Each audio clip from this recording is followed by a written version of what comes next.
ప్రభు అయినటువంటి యేసుక్రీస్తు వారి ప్రశస్తమైన నామంలో మీ అందరికీ నా ప్రత్యేక వందనాలు. ఈ రోజున మీ అందరి కొరకు ఒక అద్భుతమైనటువంటి వాక్యాన్ని ధ్యానం చేయాలని ఆశపడుతున్నాం.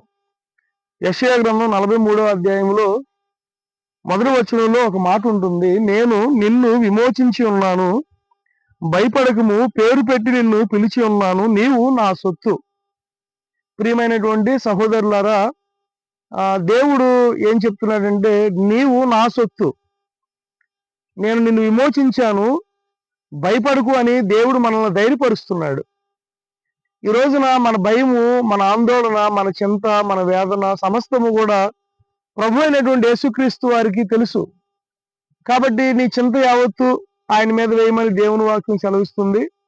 నీ భయం ఏదైనా కావచ్చు, నీ వేదన ఏదైనా కావచ్చు, నీ కన్నీరు ఏదైనా కావచ్చు, నీ దుఃఖం ఏదైనా కావచ్చు, ఈ రోజున ప్రభు అయినటువంటి యేసుక్రీస్తు వారి సన్నిధికి నీవు వచ్చినట్లయితే, లేదా ఆయన యందు నీ విశ్వాసం ఉంచినట్లయితే, నీ చింత యావత్తు కూడా ఆయన ఆశీర్వాదకరంగా మార్చేటటువంటి దేవుడు.